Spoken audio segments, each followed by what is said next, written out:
ainsi que de son personnel, il me fait plaisir de vous souhaiter la bienvenue au Grand Salon Théocentrique pour cette conférence de Daniel Kemp. J'aimerais vous rappeler qu'il est interdit de fumer et de prendre de breuvages à l'intérieur du salon. Si vous désirez fumer pendant la conférence, le Centre met à votre disposition la salle d'accueil où vous pourrez assister à la conférence en direct sur moniteur vidéo. Pour la première partie de la conférence, Daniel sera interviewé par Guy Camiré. Lors de la deuxième partie, vous pourrez poser vos questions par écrit à Daniel, qui se fera un plaisir d'y répondre. Vous trouverez à cette fin des petites feuilles et des crayons sur les tables de la salle d'accueil. Mesdames, Mesdemoiselles, Messieurs, sans plus tarder, accueillons comme il se doit Daniel Kemp, accompagné de Guy Camiré. Bonsoir. Bonsoir, Daniel. Quoi?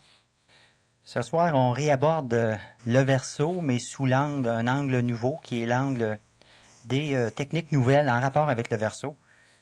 Techniques nouvelles, pourquoi, Daniel? Parce que l'homme est nouveau, d'abord, disons. Oui, ça ne pose pas de questions quand tu donnes la réponse. Bon, OK, je continue. Bon. Second souffle. Le second souffle, ce serait, s'il y a des techniques, l'homme du verso va être en dehors de la mémorisation qu'on connaît. Donc, comment peut-il se servir d'une technique, sinon que ce soit sous forme d'arc réflexe qui soit mental, disons? Bon, justement, premièrement, on a des techniques qui vont développer chez l'homme des actes réflexes qui sont psychologiques, comme on a connu dans l'évolution piscéenne, dans l'évolution de l'ère du poisson, c'est-à-dire d'aujourd'hui aller v'là 2000 ans. Et dans l'ère du Verseau, l'homme devra développer des techniques qui vont engendrer chez lui des réflexes mentaux. Maintenant, la différence entre un réflexe psychologique et un réflexe mental, elle est énorme. Le réflexe psychologique vous oblige, vous manipule à faire quelque chose inconsciemment. C'est-à-dire que vous, mentalement, vous n'êtes pas averti de quelque chose et vous faites immédiatement, vous répondez à un réflexe psychologique. Alors, lorsque quelqu'un vous insulte, il se passe quelque chose qui est un réflexe psychologique. Certaines personnes, à la vue du sang, perdent connaissance, d'autres se sentent faibles, d'autres vomissent, d'autres partent à rire. Ça dépend de l'évolution de chacun. C'est un réflexe psychologique. Le réflexe mental, il a de différents qu'il va, comme une histoire, comme, pas comme un proverbe, mais disons dans le PMC, on appelle ça un axiome. Ça va simplement engendrer chez la personne, ça met en marche des mécanismes qui permettent à l'homme de prendre conscience de l'événement, de l'état de cet événement, la qualité, la vitesse avec laquelle passe l'événement, sa situation dans l'événement, ça éveille l'homme. Et lorsque l'homme sait ce qui se passe mentalement, l'homme, s'il a été conditionné mentalement à réagir dans certaines situations, étant donné que ces situations, disons, vu l'état de conscience de l'homme nouveau, demandent une action rapide, mais que cet homme nouveau n'est pas en relation, en contact avec l'énergie supramentale, disons globalement, cet homme n'a pas développé son double éthérique, l'homme devra réagir promptement avec, chez lui, une habitude à se servir de ses mémoires d'intervention, chose qu'il va développer dans l'ère du Verseau. La mémoire d'intervention, elle existe présentement chez l'homme conventionnel, mais c'est quelque chose qui est minime, qui est en phase de développement et qui va se développer chez l'homme. Lorsque l'homme a un réflexe mental, quelque chose se passe, il a appris que ce genre de choses pouvait exister.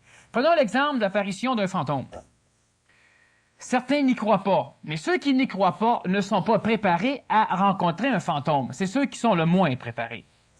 Ceux qui y croient énormément et qui en ont peur ne sont pas préparés. Ceux qui y croient et qui espèrent en rencontrer ne sont pas préparés. Mais l'homme qui a appris que certains phénomènes peuvent exister dans l'univers humain, mais qui ne les recherche pas, un fantôme peut et peut ne pas. Mais l'homme qui a été instruit de ce genre de choses et qui envisage par la connaissance, disons, intellectuelle ou par la connaissance théorique, comment certaines choses agissent. Quels sont les mécanismes qui permettent à certains phénomènes de s'exprimer, de manipuler l'homme, d'agir dans un événement, d'être présent sur la planète? Lorsque l'homme connaît certaines choses, il peut apprendre comment agir envers ces choses.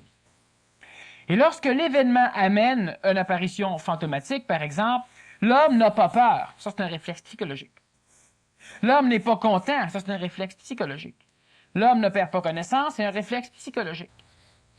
Par contre, si l'homme a un réflexe mental, l'homme, en observant l'apparition du fantôme, automatiquement, il va se faire brancher par son réflexe. Au lieu de réagir par un sursaut, il réagit par une étude logique de ce qui se passe. C'est un réflexe. Vu que l'homme n'a pas le contact supramental qui lui permet de l'intelligence immédiate, c'est-à-dire la connaissance instantanée sans expérimentation du fantôme, il doit donc être averti avant que le fantôme existe, parce que l'homme reste encore dans un esprit mentalo-psychologique d'expérimentation, mais s'il a un réflexe mental, au lieu que cette apparition réveille chez lui des degrés d'expression psychologique variés, cela va réveiller chez lui une expression mentale analytique. Alors on va dire, quelque chose de terrifiant est apparu devant un homme, et c'est pas un humain, il n'a pas eu peur. Bon, si c'est pas un humain, il n'a pas eu peur, je pense préférable qu'on ne soit plus humain, s'il faut absolument être comme les autruches pour être humain. Le réflexe mental va se développer chez l'homme au fur et à mesure que le temps va avancer, que l'humanité qui est dans une phase de conscientisation, l'humanité à qui on permet la conscientisation, parce qu'on permet et on défend la conscientisation à certains humains. On a les 4/5 de la planète qui voient cette conscientisation interdite, et on a le reste de la planète qui peut aborder cette conscientisation. Alors, ce qui fait qu'au niveau de techniques nouvelles, tu parlais du phénomène mental, par rapport au phénomène psychologique, au phénomène astral. Alors, il est évident que l'homme devra développer... Voyez-vous, il va venir un temps où l'homme n'aura plus besoin de technique. L'homme va vivre. L'homme va vivre instantanément. L'homme va être. Et l'homme va être rien. L'homme va être.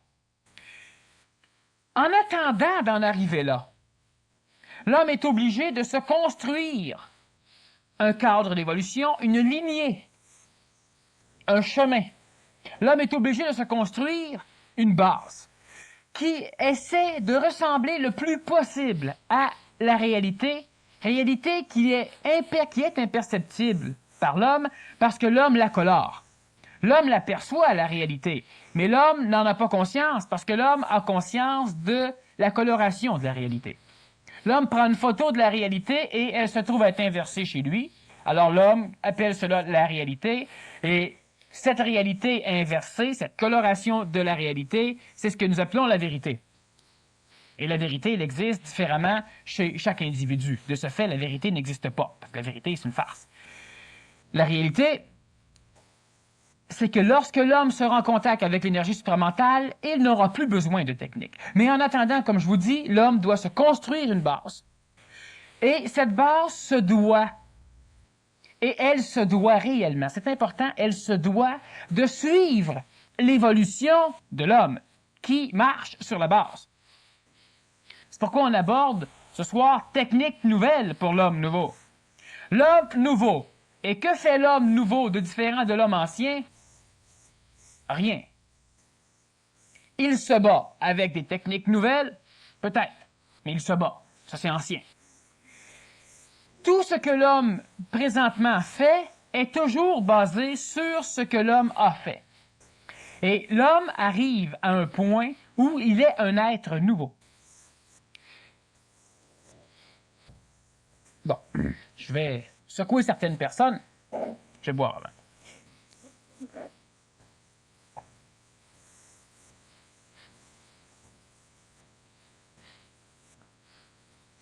C'est bien simple. Regardez bien que présentement, certains d'entre vous viennent d'être manipulés. J'ai réussi à susciter chez plusieurs d'entre vous quelque chose. Simplement parce que j'ai dit, je vais vous brasser. Et c'est un réflexe psychologique qui automatiquement s'est mis en marche. Et si moi je connais tous vos réflexes psychologiques, Vous êtes mes esclaves. Total. Je peux vous faire laver mes planchers, je peux vous faire n'importe quoi si je connais vos réflexes psychologiques. Je sais qu'en faisant ça, vous faites ça. C'est un réflexe. Alors, connaissant les réflexes de l'homme, je peux faire les gestes qu'il faut pour que l'homme fasse ce que je veux. Et tant que l'homme aura des réflexes psychologiques, il sera manipulable par la politique, par tout ce qui existe sur la planète, ce que nous appelons l'astral planétaire, l'astral collectif, la psychologie humaine. Par la publicité, par l'éducation, par la morale, par le racisme, tout. Lorsque l'homme dévoile ses réflexes psychologiques, ce que l'homme fait régulièrement, il s'assujettit à être manipulé. Le réflexe mental ne sert à rien d'autre que vous avertir que présentement vous êtes dans telle situation. C'est tout. Alors prenons l'exemple du réflexe mental. Je vais vous brasser. Automatiquement, il se passe quelque chose d'autre chez vous. Il ne se passe rien psychologiquement. Vous n'êtes pas manipulé par ce que je viens de dire. En réalité, quand vous êtes manipulé par ce que je dis, vous êtes manipulé par vos réflexes, pas par ce que je dis. Moi, ça ne me regarde pas. Je l'ai dit, la colonne ici, elle n'a pas bougé, la table n'a pas bougé, elle n'a pas de réflexe. Ça vous regarde. C'est vos réflexes et vous vous permettez d'être manipulé. Le réflexe mental aurait simplement analysé, soit, il faut faire attention, on a l'intellectualisme, qui n'est pas le réflexe mental, qui n'est pas de la mentalisation, qui est de l'ajustement théorique d'une réalité fracassante vis-à-vis le concept que l'ego avait déjà anticipé de l'événement. C'est très philosophique, j'aurais pu dire ça à l'université, remarquez bien. Le réflexe mental, il va faire simplement que l'homme va essayer de percevoir dans quel événement il est et il va rechercher à entrevoir d'où va venir le bouleversement, mais sans avoir peur du bouleversement. Et tous ceux qui ont réagi ont eu peur du bouleversement à des degrés variés. Et lorsque l'homme a peur de quelque chose, il est manipulable. Lorsque l'homme envisage d'attendre d'une façon sereine la chose, sans espérer la chose, sans craindre la chose, sans juger la chose, l'homme n'est pas manipulable. Je dis le feu est pris, vous ne partez pas en courant. Vous analysez. Le feu n'est pas pris, vous restez là. Le feu est pris, vous allez agir. C'est un réflexe mental. Le réflexe psychologique va faire que si une personne dans le coin ici se met à crier qu'elle aperçoit des rats et qu'on voit des choses bouger, mais on ne sait pas c'est quoi, il risque d'y avoir une panique. Mais tous ceux, la grande majorité qui vont réagir à la panique, n'auront pas vu les rats. Ils suivront l'onde astrale émise par les quelques personnes qui les premières réagissent. Ceux-là émettent une vibration qui est enregistrée dans la salle et qui est perçue par l'ensemble. Et c'est ça l'astral collectif, et c'est de cette façon que l'homme est manipulé. Vous ne voulez pas voir, vous ne voulez pas savoir, à cet instant précis où il se passe quelque chose possiblement de dangereux, vous voulez vous sauver. Y a-t-il du danger? Je m'en fous, je veux me sauver. Puis là, il y en a 8-9 qui se sont piétinés en sortant ici qui meurent. Et après, il n'y avait pas de rats. Ici, il y avait des rats, ça ne change rien. Les rats, ils se sont tous écrasés en sortant par le trou là-bas, tout avec, avec peur des humains. La manipulation, c'est ça. Technique nouvelle pour l'homme nouveau. J'aimerais que vous leviez la main ceux qui croient faire partie de l'homme nouveau. Ceux qui croient faire partie de l'homme nouveau, j'aimerais ça que vous leviez la main.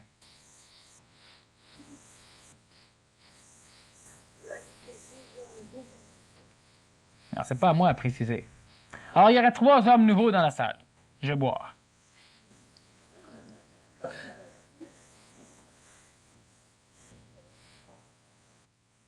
Qu'est-ce qui peut motiver l'être humain à venir à une conférence de techniques nouvelles pour l'homme nouveau s'ils ne sont pas des hommes nouveaux? Est-ce que de temps en temps, vous allez à des réunions sur la bourse? Non, parce que vous n'êtes pas dans la bourse. Qu'est-ce que vous faites ici? Vous n'allez pas à des réunions de mécaniciens parce que vous n'êtes pas mécanicien. Technique nouvelle pour l'homme nouveau, vous êtes ici. Et vous m'affirmez que vous n'êtes pas des hommes nouveaux. J'ai entendu dans la salle, il faudrait que je définisse ce qu'est l'homme nouveau. C'est à moi de définir le cadre de l'homme nouveau. c'est à moi. Donc, c'est à moi de définir les paliers d'évolution et de vous placer sur un étage ou sur l'autre. C'est ça que ça veut dire. Il faudrait que je définisse ce qu'est l'homme nouveau. C'est pas à moi de définir dans quel état d'évolution vous êtes, à quel palier de conscience vous êtes. C'est à vous de vous arranger. Qu'est-ce que c'est que l'homme nouveau? On en parle depuis longtemps. C'est simple ce que c'est l'homme nouveau. C'est celui qui est capable de regarder vers l'avenir. C'est pas compliqué. Si on clarifie un petit peu, l'homme nouveau, c'est pas celui qui est déjà transformé, c'est pas le surhomme. Mais l'homme nouveau, c'est celui qui tend, non consciemment ou consciemment, à devenir ce surhomme. Je parle pas de Superman. L'homme nouveau, c'est celui qui est capable d'accepter les choses nouvelles. Ça, l'homme nouveau. C'est simple.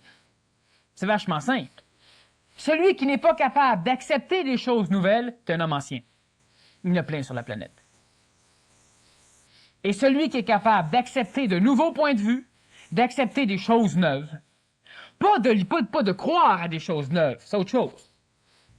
D'accepter qu'une chose nouvelle puisse être réelle. Lorsque nous parlons d'énergie supramentale, ceux qui disent c'est un fou, c'est un homme ancien. Je ne dis pas que c'est un idiot, je dis que c'est un homme ancien. Celui qui dit « Ah, supramental, c'est nouveau, c'est au bout, ah, moi je crois à ça au coton », c'est un homme ancien. C'est pas ça.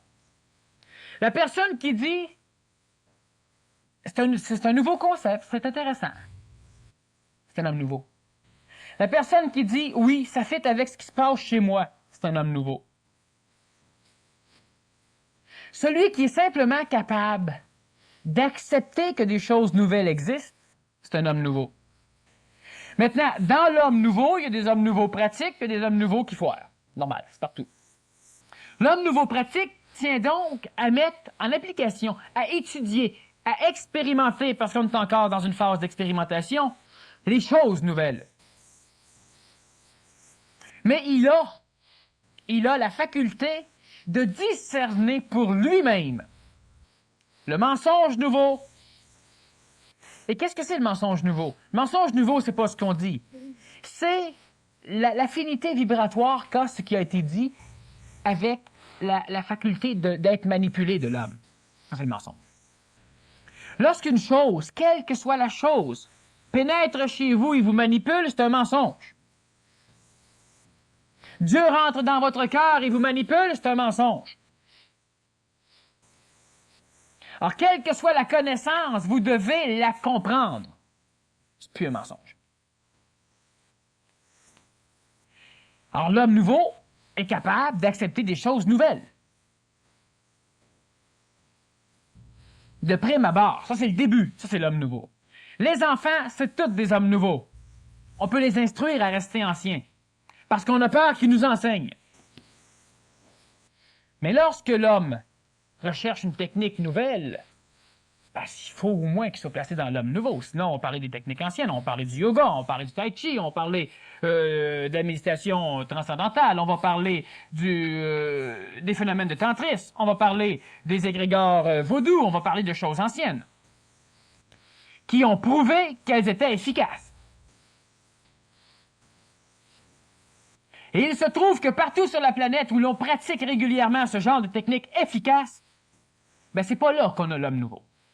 C'est pas là qu'on a l'homme qui se libère des manipulations collectives. C'est pas là qu'on a l'individu humain.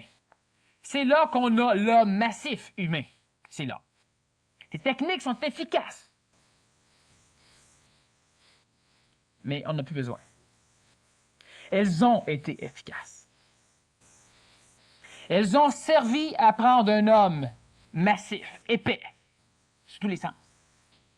Épais dans le plus mince. À prendre cet homme et à le raffiner. Elle lui a permis physiquement d'apparaître dans un contexte politique, dans un contexte géographique, dans un contexte énergétique, pour qu'il puisse se développer encore plus. Imaginez-vous pas que l'homme est venu au monde à l'extérieur d'un cadre particulier pour qu'ensuite il retourne dans ce cadre où il a été banni, pour ramener ce code-là chez lui. Pas comme ça que ça marche, l'évolution. Lorsqu'à un moment donné, une parcelle de l'humanité a suffisamment évolué avec des techniques nationales, des techniques typiques d'un pays, il est normal qu'il y ait, disons, une exportation de génétique à l'extérieur du cadre. Il est normal qu'on découvre de nouveaux pays, de nouveaux continents, comme on a fait avec les Amériques. Il est normal que l'homme s'en aille, et il est normal que dans ce nouveau territoire, que l'homme recommence. Pas que l'homme amène sa technologie de l'autre pays, que l'homme amène sa culture, que l'homme amène toutes ces choses qui viennent de chez lui. J'ai déjà dit que lorsqu'un immigrant descendait ici, il ne voulait pas s'adapter, mais il voulait plutôt amener avec lui sa culture.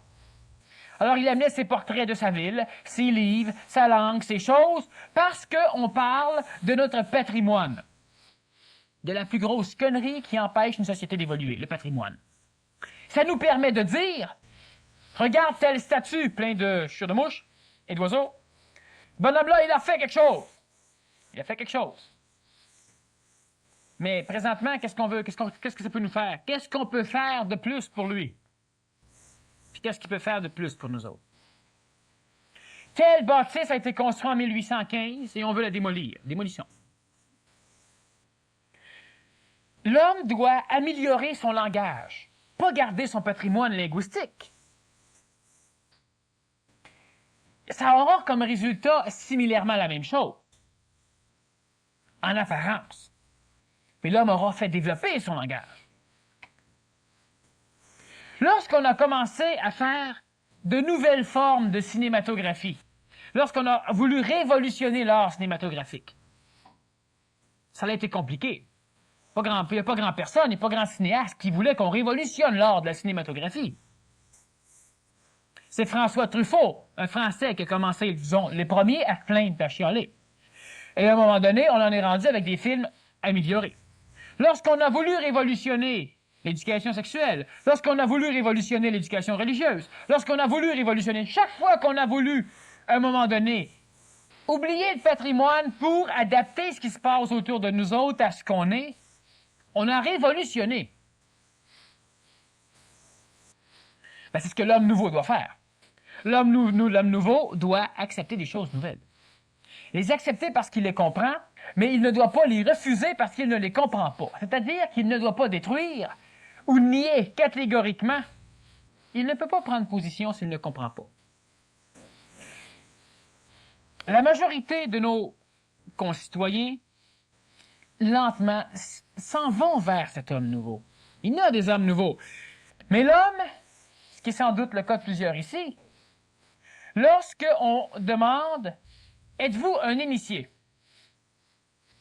Immédiatement, la photo du Nazaréen, du comte de Saint-Germain ou d'un autre apparaît dans notre tête et on dit « Ben non. » Est-ce que vous êtes un homme nouveau? Ben non. Est-ce que vous êtes... Mais qu'est-ce que vous êtes? Est-ce que vous êtes bon? Non. Ça, c'est l'éducation humaine, l'éducation collective. Vous n'êtes pas des hommes nouveaux, vous n'êtes pas bons, vous n'êtes pas en paix, vous n'êtes rien. Et vous allez me dire, oui, mais hier, je me suis chicané, donc je ne suis pas en paix. Je me fous. Présentement, dans quel état vous êtes?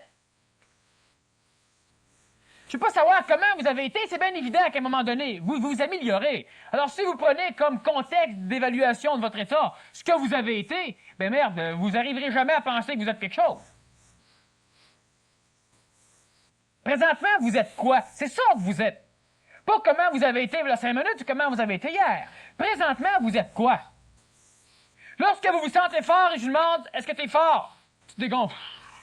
Oh non, fort, non. C'est sûr. Toute ton énergie s'en va pour voir si tu as été fort il y a 2 ans. Mais vu que tu t'es amélioré, tu es plus fort qu'il y a 2 ans. Alors, si pour savoir comment tu es maintenant, tu regardes comment tu étais avant, ben merde. L'homme n'arrive pas à se dynamiser, à créer cette volonté d'être.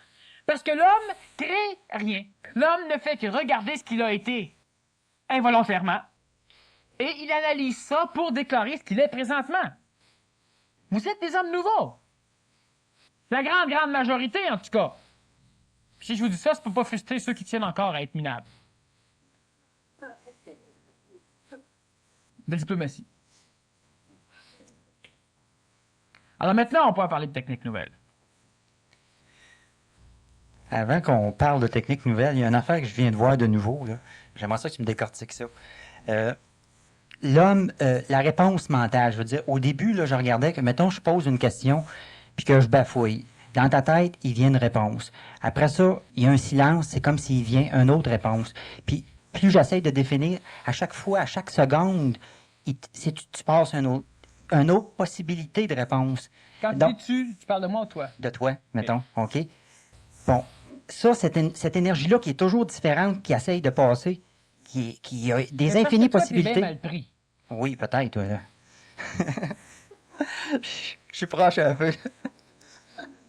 Je viens de faire ce que tu disais, là. OK. Ouais, c'est un réflexe psychologique, mais c'est pas grave. Si tu veux t'analyser, faut que tu t'en ailles dans la salle. Je peux pas faire ça en avant, c'est ça. Ce que je veux dire par là, c'est que chaque personne qui est à l'aise dans la salle, lorsqu'elle monte ici, c'est plus elle. Alors, c'est tout à fait normal. Présentement, de toute façon, on avait déjà discuté de ça ensemble, et c'est pour ça d'ailleurs que tu es assis là. À un moment donné, tu n'auras plus de questions à poser parce qu'au fur et à mesure que je vais parler, tu vas aussi savoir ce que je vais dire. Parce que tu vas copier l'énergie de la réponse, l'énergie, disons, auquel je me réfère pour parler, l'énergie supramentale, en même temps que moi, ce qui est le cas de temps en temps de certaines personnes de la salle. Et c'est normal. Il va venir un temps où l'échange d'informations va se faire d'une façon télépathique instantanée. D'ailleurs, la télépathie, elle est instantanée. Pour la simple raison qu'on va avoir besoin d'une personne, par exemple, qui stimule une question, ce qui est ton travail en avant. Et une fois que c'est stimulé, l'orateur n'a plus rien à dire. Un jour, et ça paraît extrêmement... Ça peut paraître farfelu un peu, mais ça l'est pas. Un jour, tu poses une question et moi, je ne dis rien. Et au bout d'une demi-heure, tu poses une autre question et je ne dis rien. Et au bout d'une autre demi-heure, tu recommences et je ne dis rien. Parce que, au fur et à mesure que je me réponds, tout le monde se répond. Et nous avons tous la même réponse. Nous ne sommes pas manipulés. Là où est l'énergie, disons, que moi je prends pour parler, chacun y a accès. Alors toi, à un moment donné, tu poses une question et tu es relié aussi à cette énergie supramentale parce que tu es extrêmement proche de moi, de l'orateur. Tu peux être relié à l'énergie supramentale sans être proche de moi, mais il se trouve que présentement, en me posant une question, tu stimules quelque chose. D'ailleurs, on avait une affinité là-dessus. Et moi, je commence à répondre, ce qui fait que j'ai plus besoin de toi après. On l'a souvent remarqué. Mais j'ai besoin de toi. Pas pour poser des questions. Pour simplement pouvoir me permettre que tu n'en poses plus. Alors, si je prends un autre intervieweur, lui, peut-être, devra me poser des questions. Parce que de temps en temps, j'aurai l'impression que j'ai fait le tour et que j'ai fini. Mais avec toi, je n'ai jamais fait le tour, je peux poursuivre. De temps en temps, j'arrête pour que tu puisses parler un peu, mais c'est pas nécessaire. Par contre, ta présence est nécessaire. Alors, c'est sûr que si tu essaies d'analyser ce qui se passe chez toi par rapport à ce qui se passe chez moi quand tu es ici en avant, ça n'a aucun rapport. Il faudrait que tu sois dans la salle et tu aurais d'autres effets que tu pourrais analyser. Mais présentement, c'est tout à fait normal.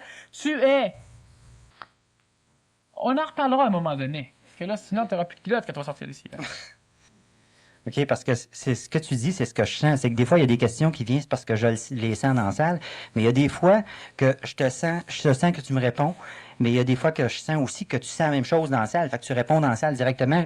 À chaque fois, en tout cas, il y a au moins 3-4 questions que tu les vois avant que je les demande. Fait que j'ai plus rien à dire. Ce que Guy vient de dire, est genre, le bon intervieweur a l'avantage, du moins en ésotérisme, un intervieweur dans une salle. Et vous savez qu'il n'y a pas souvent qu'on a des intervieweurs dans des salles. À la télévision, oui. À la radio, oui. Mais c'est pas la même chose. Il doit être capable de percevoir les questions que le public se pose dans le tête pour les poser aux conférenciers. Et on n'a pas beaucoup de bons intervieweurs. Puis, je fais donc parenthèse au niveau énergétique. Et effectivement, de temps en temps, je le sens moi-même, ce qui fait que moi, je peux y aller. Et l'avantage que tu sois là, ça me permet de pouvoir répondre d'une façon, en coordonnée supramentale. Et toi, tu captes ce qu'il y a à capter, puis moi, je réponds sans que tu aies posé de questions. C'est évidemment achalant pour l'intervieweur, mais c'est très efficace. OK. Je continue je dirais pas sur la réponse supramentale, mais depuis les conférences de 3-4 dernières semaines, je remarque, il y a des slogans. Il y a peut-être une action, mais le reste, c'est qui sortent de tes conférences et qui reviennent souvent. Des choses qui sont comme je parle pour moi, mais peut-être là, que j'interprète encore par rapport à la salle. Des phrases comme exemple que tu as dit depuis 2-3 semaines qui n'ont pas le même impact qu'avant. Exemple que tu n'as pas d'énergie à donner s'il n'y a pas de forme pour la recevoir, des choses de même. C'est des genres de choses qui me reviennent dans la semaine et qui ne se produisaient pas dans les conférences antérieures. Tu peux-tu expliquer pourquoi il y a comme une quintessence là, qui prime, qui revient, qui fait un travail persistant? Bon. Lorsque je dis quelque chose et que cette chose, elle est perçue, mais elle n'est pas comprise, cette chose n'appartient pas à la personne. Puis je ne peux pas permettre qu'une personne s'en aille avec quelque chose qui n'est pas elle. C'est pas pour rien que je parle rapidement. C'est pas pour rien qu'il y a une forme d'énergie lorsque je parle. C'est pas pour rien qu'il y a d'autres choses que je dis pas. Bon. À un moment donné, la personne, elle finit par, on parle de toi, mais on peut parler de d'autres, elle finit par avoir une augmentation énergétique, ce qu'on appelle évoluer. Pas à cause de moi, à cause de sa vie. Et je suis une petite parcelle dans sa vie. Mais toute l'expérience qu'elle a finit qu'à un moment donné, il se passe des choses chez elle et elle a un état de conscience qui s'ouvre. Tu répètes la même phrase et elle fait soudain office de marteau dans sa tête. Pourtant, on l'a toujours dit. Mais la personne n'avait pas l'énergie pour la comprendre. À un moment donné, tu dis quelque chose et ça va te revenir parce que tu as l'énergie maintenant pour comprendre cette chose. Donc, tu vas t'en servir et ça peut même devenir un réflexe mental parce que là, ce que tu viens de dire, en tout cas, est un exemple mental. Donc, à un moment donné, tu as ça quand tu viens pour faire quelque chose. Ça te manipule pas à ne pas le faire. Ça te permet de te dire, je le fais-tu, je le fais pas. C'est ça, le réflexe mental. Il te laisse toujours l'opportunité d'agir, mais il t'avertit. Psychologiquement, tu agis face au réflexe mental et par après, tu dis j'ai bien fait ou tu dis ben non, tu dis je regrette. Le réflexe psychologique t'avertit. T'es ton seul maître. Alors, ce qui t'arrive, ce qui doit arriver à certains moments donnés, c'est que le niveau d'énergie augmentant, à un moment donné, il y a des choses qui sont banales pour plusieurs, qui frappent pour d'autres. C'est normal. OK. Ben là, ça répond beaucoup à la question vu que le titre, c'est la technique, une technique nouvelle, et il y a des choses, en fait, qui découlent peut-être d'une idée principale et qui ne sont plus des techniques, mais qui sont quand même réflexes mentales. Le réflexe mental est une technique nouvelle.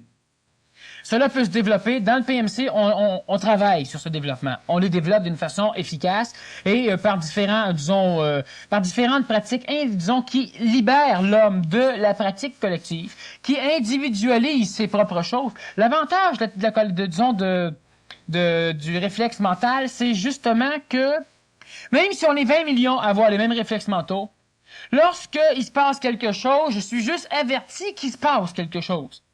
Et c'est à moi de faire ce que je veux faire. D'agir mal, d'agir bien, de réagir mal, de réagir bien, mais c'est à moi. Tout ce qu'il y a, c'est que je suis averti. C'est le réflexe mental. Alors donc, tu n'es pas assujetti à tout le monde. Moi, je sais, par exemple, que si un homme masqué rentre ici avec une mitraillette, qui commence à tirer au plafond un peu, puis qui décide qu'il veut dévaliser tout le monde, il va y avoir le même genre de réaction dans la salle. C'est le réflexe psychologique. Par contre, si chacun a été habitué à travailler avec des réflexes mentaux, c'est-à-dire que si ce genre de situation se présente, et pour le réflexe mental, c'est comme pour le réflexe psychologique, tu n'as pas besoin d'étudier chaque situation. Pour avoir peur, tu n'as pas besoin d'expérimenter tout ce qui fait peur pour après ça avoir peur de ce qui se passe. Hein? Tu as peur quand ça arrive, quand c'est nouveau. Le réflexe mental, c'est la même chose. Tu ne t'habitues pas à réagir quand quelqu'un rentre avec une mitraillette. Après ça, il faut que tu te pratiques avec un fusil mitrailleur, après ça avec un Colt, après ça avec... C'est pas ça qui se passe. La personne rentre, si tout le monde a des réflexes mentaux, je ne peux pas prédire rien de ce que chacun va faire ici. Je ne sais pas. Le gars va rentrer, il va tirer. La réaction du monde, pas tout ce qui s'attend. Lui, il est fait. Parce que lui, il va agir avec son réflexe psychologique, il ne comprendra pas ce qui se passe. Puis chacun agit à sa manière parce que chacun est libre. Même si tout le monde a disons, pratiquer la même technique de réflexe mental, chacun est libre. Le réflexe fait juste lui dire, il voit tout, il comprend, il est prêt à faire quelque chose. Maintenant, c'est à lui de faire. Je peux crier, je peux paniquer, je peux monter après les lustres, je peux me cacher, je peux n'importe quoi. Ou je peux... Le gars, il rentre, tout le monde met les tables à terre, tout le monde se garoche dessus puis il l'aplatit. Le gars ne s'attendait pas à ça. Est-ce qu'ils ont été entraînés? Absolument pas. C'est pas une technique de commando, c'est une technique de réflexe mental. Tu vois clair, tu agis. Bon, alors donc, c'est une technique, le réflexe mental. Ça se pratique, ça se développe, ça se cultive, et à un moment donné, l'avantage du réflexe mental, c'est qu'on peut le faire taire quand ça nous tente. Ce qu'on peut difficilement avec le réflexe psychologique. Avec le réflexe psychologique, on doit hypnotiser, donner des médicaments, faire changer les idées, le temps va l'effacer, ou ben non, le temps va l'amplifier. On ne sait pas avec le réflexe psychologique ce qui se passe. Avec le réflexe mental, on le sait. Parce que le réflexe mental part d'un mécanisme logique. Dans un état de conscience particulière, donc selon un point de vue particulier par rapport à un événement particulier. Le réflexe psychologique n'est pas logique. Lui, c'est simplement un mécanisme d'expression par rapport à un événement quelconque. J'ai peur, pourquoi? Aucune idée. Parce que j'ai peur. Crème, j'ai vu un chien qui va me mordre, ça fait peur. C'est normal. Bon, alors c'est simplement ça. Le réflexe psychologique ne s'explique pas. Chaque fois que tu vois un chat, même sur une photo, tu commences à te gratter. C'est un réflexe psychologique qui se termine par une psychosomatose, par le corps physique. Peux-tu le contrôler? L'asthme est souvent relié à des réflexes psychologiques. Peux-tu le contrôler? Non. Le réflexe mental, facilement, parce que lorsque les coordonnées d'un axiome, d'un réflexe mental, ne concordent plus avec ta réalité, il ne peut plus apparaître. Prenons un réflexe mental. Quelqu'un arrive, ou un événement se passe, le réflexe mental, disons, le plus privilégié au niveau du PMC, ça va être l'homme doit être son seul maître. Il se passe n'importe quoi, tu viens pour réagir, tu te sens mal, puis d'un coup, ça se déroule dedans ta tête. L'homme doit être son seul maître. Fait que là, toi, qu'est-ce que tu fais avec ça? On fait juste te le dire. C'est toi qui te le dis. Mais à un moment donné, tu te dis, non, c'est pas vrai, ça. L'homme ne doit pas être son seul maître. Là, tu analyses, puis tu dis, l'homme est son seul maître. Je suis mon seul maître. C'est différent. Ou l'homme est l'esclave parfait. Bon, tu décides ça. Tu vois clair que c'est ça. L'homme est l'esclave parfait. Alors un jour, il se passe quelque chose, puis ça part. L'homme est l'esclave parfait. Tu le changes facilement. Parce que si l'autre n'est plus logique pour ton état de conscience, il ne peut pas apparaître. Le réflexe psychologique, il est relié à l'illogisme. Alors, l'homme étant dans l'illogisme presque continuel au niveau de sa psychologie, de son émotivité, il est toujours là. Le réflexe psychologique disparaît si l'homme le remplace par un réflexe mental qui doit être logique. Pas logique par rapport à moi, par rapport à la personne. C'est-tu intelligent de souffrir? Non, mais c'est normal. Je recommence. C'est-tu intelligent de souffrir? Pas savoir si c'est normal. Parce que si tu dis, ben oui, c'est intelligent, tout le monde le fait. Ça vient à ça, c'est normal. Crime, c'est pas ça être intelligent. Faut que tu arrives à comprendre une chose. Mettre de l'intelligence après, et tu peux t'en servir comme réflexe mental. C'est une technique de l'homme nouveau. Il y a plusieurs nouvelles techniques qui commencent à apparaître. Je ne vais pas tellement parler des techniques nouvelles, parce que parlant des techniques nouvelles, je vais parler surtout des techniques du PMC, et ça va être de la vente. Et comme d'ailleurs m'a déjà dit François, je suis un très mauvais vendeur. Le problème chez l'homme, c'est pas tellement les techniques nouvelles, c'est les techniques anciennes. Il y a des dangers, aujourd'hui, pour l'homme nouveau, de se servir de techniques anciennes. Il y a toujours eu des dangers pour l'homme nouveau d'un état temporel, en 1700, 1800, 1400, de se servir de techniques anciennes. Pour l'homme nouveau. Pas pour le nouvel homme qui vient de naître. Pas pour l'homme nouveau. Ce que j'appelle l'homme nouveau, celui qui peut accepter des choses nouvelles. Pour l'homme du Verseau, présentement. Lorsqu'une personne prend une technique du passé et qu'elle s'en sert pour supposément augmenter son taux vibratoire, les techniques du passé ont présentement comme particularité fonctionnelle de permettre à l'homme de s'entretenir. C'est tout. Elles permettent à l'homme de ne pas rétrograder. Mais lorsqu'une personne s'est suffisamment entretenue pour commencer à être solide, puis être en forme, puis être en forme sur tous les plans, donc la technique la maintient, elle doit maintenant passer à une technique nouvelle.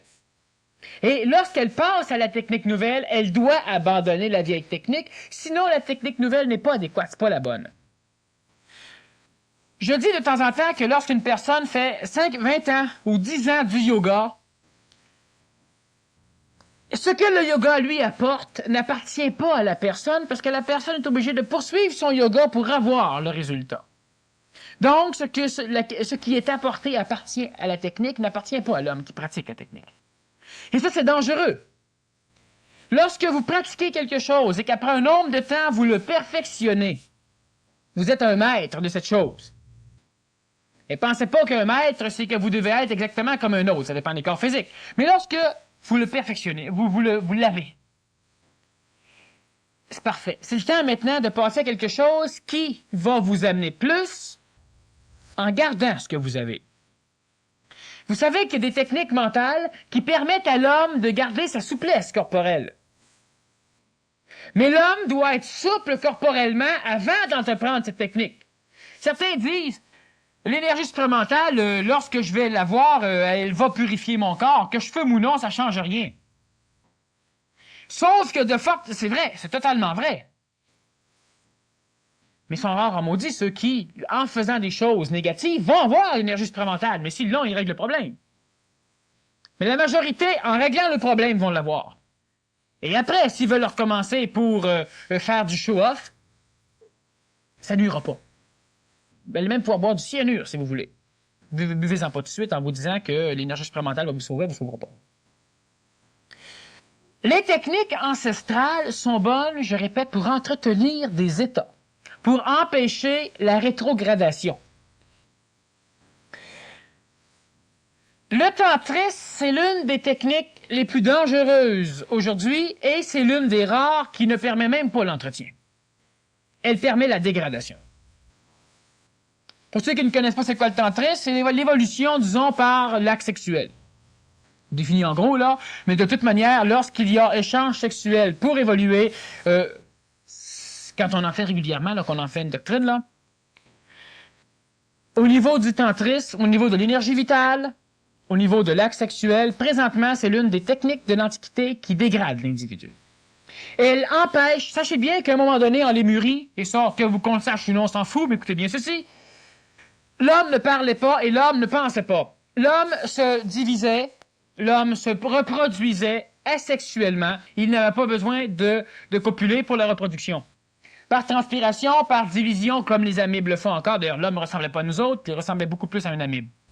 À un moment donné, l'énergie vitale de l'homme, l'énergie de la vie, l'énergie éthérique dans certaines étymologies, l'énergie vitale, qui permet la création de la vie, a commencé à se diviser en deux. Et elle est montée vers le haut de l'homme pour créer le centre laryngé qui a ouvert la parole et qui a donné à l'homme la possibilité de créer par le verbe. Et elle a créé le cerveau de l'homme. Pour rendre l'homme intelligent. D'ailleurs, on parle de l'arbre du bien et du mal, c'est là que ça s'est passé. Ce qui s'est passé à ce moment-là, c'est que l'homme avait la moitié de sa capacité de reproduction. Il a donc dû s'unir à un autre être similaire à lui pour avoir 100% d'énergie pour pouvoir se reproduire. Et on a créé l'être sexué. Chaque fois que l'homme use trop de sa sexualité, parce que il y a un condensateur d'énergie au niveau des glandes sexuelles et au niveau des carrefours d'énergie sexuelle. Et ces condenseurs d'énergie se vident de temps en temps lorsque l'homme s'en sert. Et si on les vide trop et on se sert à les vider, ils doivent se remplir, ce qui élimine l'énergie pour le centre laryngé, ce qui ne développera pas la parole chez l'homme, et la parole ajuste la pensée, et ce qui ne développera pas le cerveau de l'homme. On parle de surhomme, on parle de phases cérébro-mutatives, les neurones vont muter, tout le système des cellules gliales dans le cerveau humain va se transformer. Pour ça, l'homme a besoin d'énergie vitale. Et c'est pour ça beaucoup d'écoles ont prôné la chasteté pour l'évolution. Il y a un équilibre entre les deux qui doit être atteint. Mais présentement, l'homme est en phase mutative. Alors, je ne parle pas de chasteté, mais le tantrisme tout court est présentement quelque chose qui empêche le développement du centre laryngé chez l'homme et du centre cérébral nouveau. Alors, une technique ancienne qui est plus bonne. Les autres techniques, évidemment, si on parle de drogue comme technique ancestrale, la drogue aussi a des effets très rébarbatifs. La marijuana détruit les liaisons entre le corps astral de l'homme et l'homme. Donc, elle élimine lentement l'ego chez l'homme. Par contre, ce qui peut apparaître comme une phase évolutive, parce qu'on dit que l'ego devra tendre à disparaître. Ce qui va se passer à un moment donné, c'est que l'ego ne disparaît pas. L'ego, il est simplement transmuté en quelque chose d'autre, qui est projeté à l'extérieur de notre planète et qui va créer notre globe éthérique. Mais ça, on reviendra là-dessus. Prochaine conférence.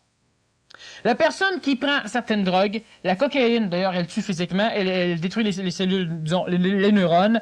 Elle fait plusieurs choses. Une personne qui en prend un petit peu de ce genre de drogue peut ne pas percevoir instantanément quelque chose chez lui.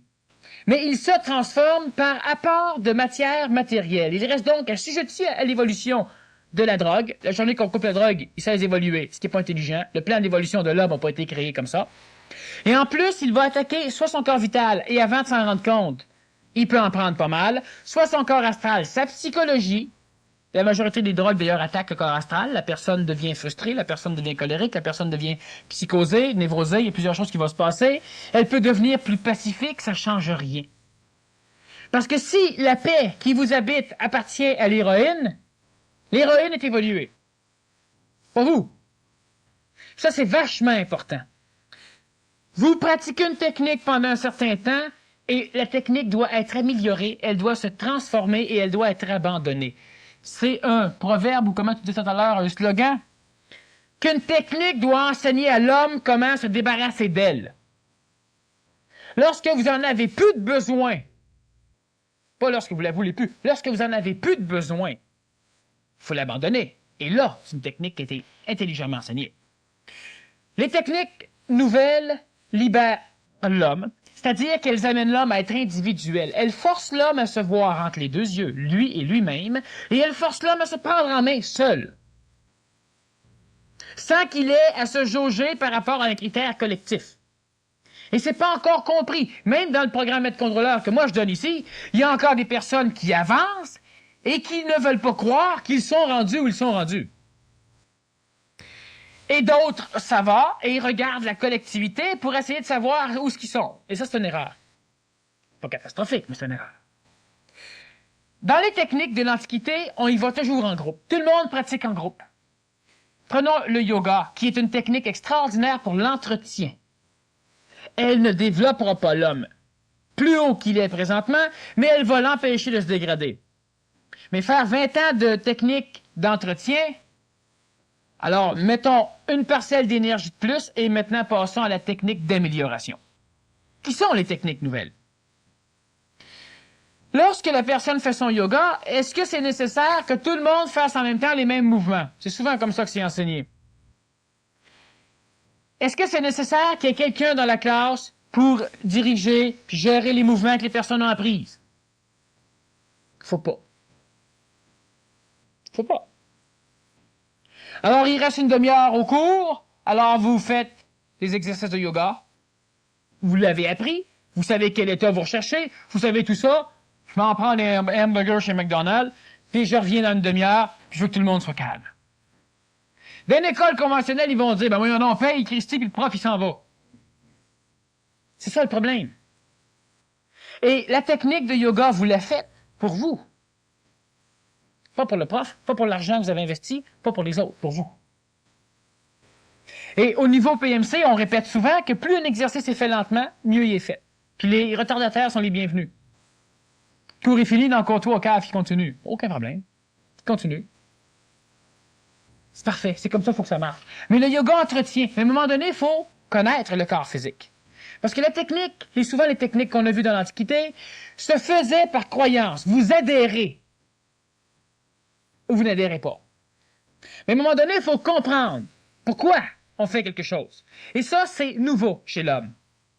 Avez-vous l'énergie de faire des mouvements particuliers? C'est beau. Avez-vous maintenant l'énergie de comprendre ce que ça l'amène chez vous? Parce que remarquez bien que la majorité de ceux qui sont inscrits dans des techniques ne savent pas ce que ça leur apporte. Ils savent juste ce que ça rapporte aux autres. C'est vrai, et c'est drôlement important. Oh, ça me rapporte, je me sens mieux. Oui, mais est-ce que tu comprends tout ce que ça te rapporte? Et ça, c'est mauditement important. Ben, je me sens mieux. Ton cœur, comment qu'il va? Ta respiration, comment qu'elle va? Ta transpiration, comment qu'elle va? Ton système endocrinien, le contrôle du plus. Qu'est-ce qui se passe chez toi?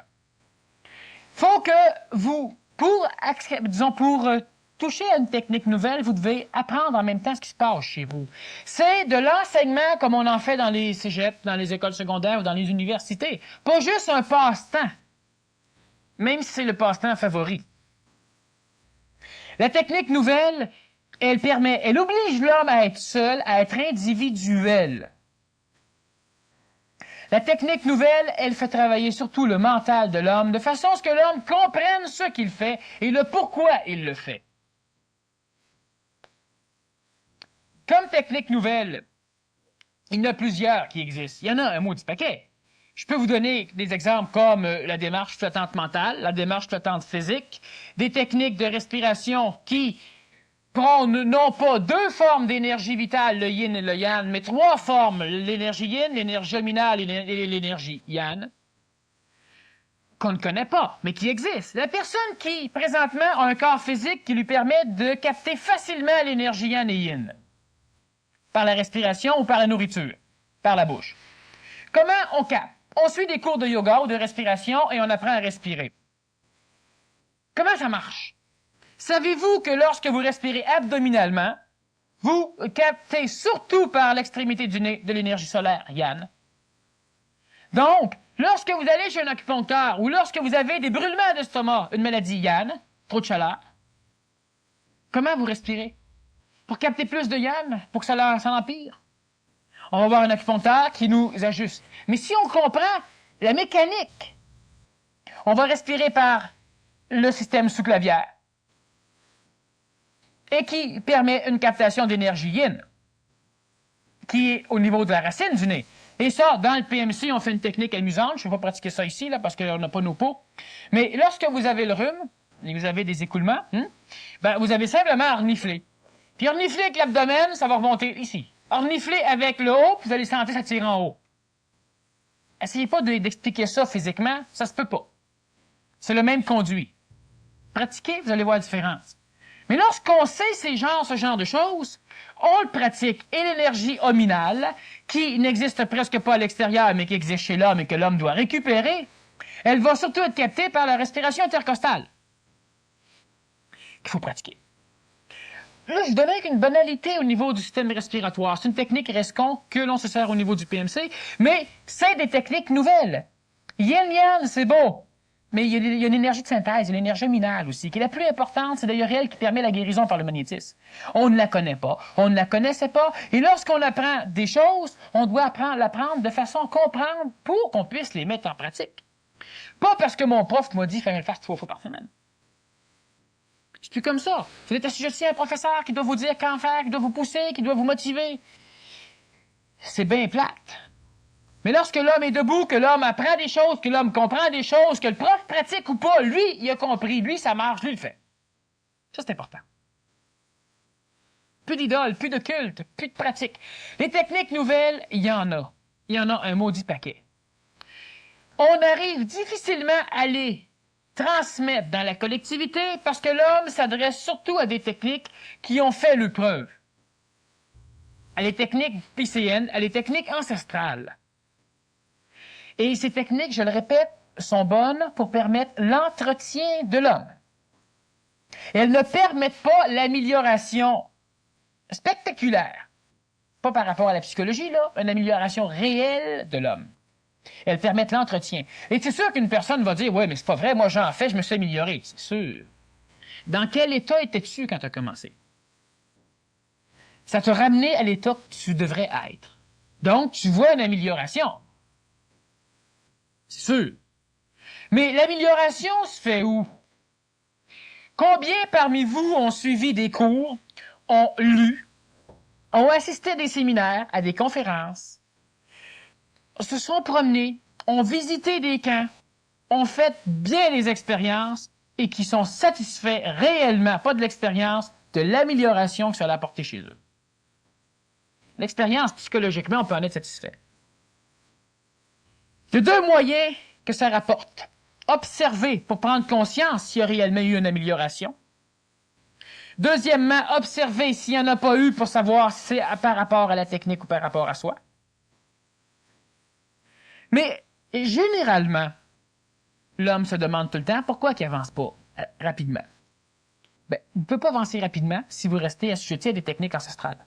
Ces techniques-là permettent l'entretien. Et vous entretenir, c'est pas vous améliorer. L'homme nouveau doit faire maintenant des choses nouvelles. Si on prend, par exemple, un système qui permet à l'homme de bouger lentement son corps. Parce que l'évolution nouvelle se fait dans le corps physique, dans le corps vital, dans le corps psychologique astral, dans le corps mental. C'est très important. Et une technique nouvelle complète s'adresse évidemment à ces 4 plans-là. Lorsque vous dites « je pratique du yoga, je fais mes exercices lentement », il n'y a pas une seule école qui va vous montrer à le faire rapidement. Bon. Ou vous faites du tai chi, déplacement lent. Quel est votre critère pour juger que vous êtes dans une bonne vitesse? Quel est le critère vous permettant de savoir si ce que vous faites est correct? En prenant cette même technique et en faisant une technique nouvelle, de base, qui pourrait être améliorée par la suite, juste le fait de vous enseigner ce que nous recherchons, ce que biologiquement nous recherchons, ce qu'énergétiquement nous recherchons, et ce qui doit se passer. Puis après ça, on vous montre la technique, puis on vous dit bye, t'as plus besoin de nous autres. C'est tout. Pratique. Regarde ce qui est recherché. Mais il y a plusieurs personnes qui prennent des techniques anciennes et qui les pratiquent longtemps sans jamais rien. J'ai rencontré des professeurs de yoga qui se demandent s'ils ne devraient pas faire d'autres choses aujourd'hui. Parce que ces personnes-là sont vieillies, sont faibles, sont manipulables d'une façon écœurante. Ils ont fait du yoga pendant 20 ans, pendant 30 ans. Il y en a qui ont été des précurseurs au Québec de cette technique, qui a été bonne pour l'homme, au niveau de l'amélioration, qui serait bonne pour l'entretien. Et ces personnes-là recherchent, se posent des questions, auraient besoin de quelque chose d'autre. Ils refusent les techniques nouvelles. L'homme nouveau doit faire extrêmement attention pour ne pas s'évertuer à étirer son temps d'évolution en pratiquant des techniques ancestrales qui ont prouvé dans l'Antiquité, avec des hommes adéquats, qu'elles étaient efficaces, mais qui aujourd'hui prouvent avec des hommes qui n'ont plus besoin de ces techniques parce que la génétique héréditaire évolutive a créé un homme nouveau. Elles ne sont plus bonnes pour améliorer. Alors réellement, c'est important pour l'homme. Et je dis pas ça pour... Je le dis simplement parce qu'à un moment donné, il va falloir que, pour commencer qu'au Québec, qu'on se réveille. C'est un endroit propice à mettre des choses nouvelles. On en met de plus en plus. On va en mettre vachement prochainement avec, disons, le village of ça. C'est une place parfaite. Mais il faut absolument que l'homme commence à s'énergiser, à tenter des nouvelles choses. C'est pas sécurisant de tenter le nouveau, peut-être. Mais c'est mauditement efficace parce qu'on risque de trouver des choses qui sont nouvelles et qui fonctionnent. Parce que les choses de l'Antiquité, ça fait 20 000 personnes qui font du yoga, on fait du yoga. Faites-en du yoga pour vous entretenir. C'est comme si je vous dis, vous êtes malade. Pour évoluer votre corps physique, vous êtes faible, vous êtes rachitique. Bon, on vous donne une alimentation convenable, on vous fait faire des exercices convenables et à un moment donné, on fait de vous un sportif. Maintenant, c'est le temps de passer à un autre étage. Et il y a des techniques qui demandent moins d'énergie physique, parce qu'on doit maintenant en mettre au niveau de nos autres corps, qui entretiennent le corps physique, à la condition que le corps physique soit dans un état particulier d'entretien. Certains ont une psychologie, une volonté de faire quelque chose qui est incroyable, mais ils sont malades, puis ils n'arrivent pas à se guérir. C'est ça. Laissez faire votre volonté. Commencez par monter votre corps physique, reprenez votre volonté, votre corps ne retournera pas malade. Mais ça ne guérira pas. Il faut bien comprendre que ces techniques nouvelles, on doit les rechercher, on doit les créer. Si elles n'existent pas, vous devez faire des choses qui apportent des choses. Et une technique nouvelle est là comme critère de base qu'elle permet à l'homme qu'elle laisse libre l'homme de comprendre ce qu'elle fait chez lui, ce qu'elle amène chez lui, le pourquoi qu'elle fonctionne. Sinon, c'est une technique encore là qui obscurcit, là. Merci beaucoup, Daniel.